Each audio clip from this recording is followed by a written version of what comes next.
Hi friends, मी आहे दीपाली आणि Gauri kitchen मध्ये तुमचे सर्वांचे स्वागत आहे। आज इथे मी महाशिवरात्री स्पेशल मध्ये दाखवणार आहे अगदी सोपी साधी उन्हाळ्यामध्ये थंडावा देणारी थंडगार थंडाई। ही थंडाई एकदा बनवा आणि महिनाभर बनवून प्या। चला तर मग वेळ वाया न घालवता बनवायला घेऊया।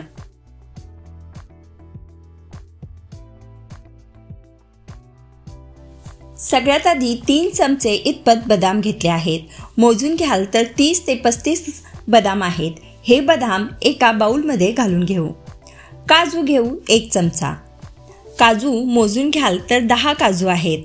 इथे तुम्ही तुकडा काजूही वापरू शकता। मगज बी 1 चमचा, सौंफ 1 चमचा, पिस्ता 1 चमचा इतपत। मोजून घ्याल तर 15 ते 20 आहेत। काळे मिरे 1 चमचा, खसखस 1 चमचा, 5 हिरवी वेलची।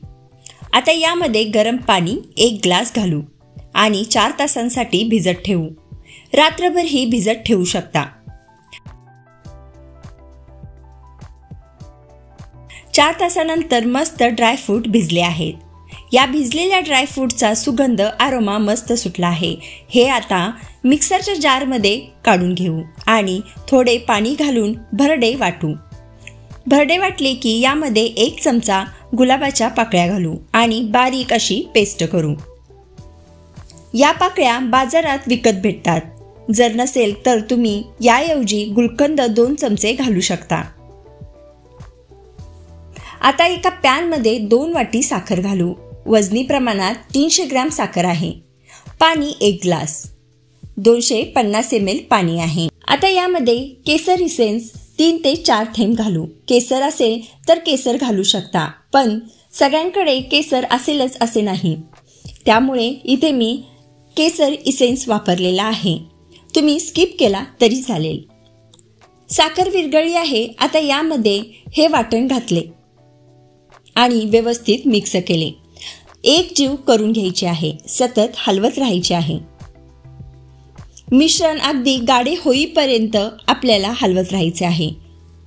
मिश्रण हे थोडे घट्ट झाले असे वाटल्यास थोडं पाणी घालून आणखी आपण 1 मिनिट शिजवायचं आहे। हे असे गाढे झाले पाहिजे। मस्त असे मिश्रण तयार झालेले आहे। आता आपण थंडाई बनवायला घेऊया।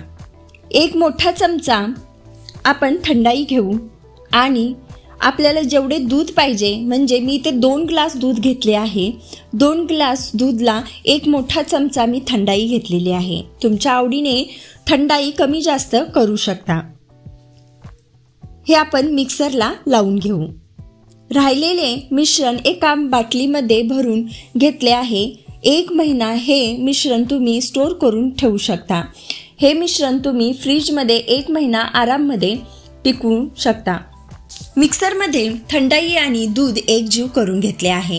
तुम्हाला थंडाई जेवढी स्ट्रॉंग हवी तेवढी थंडाई घालू शकता।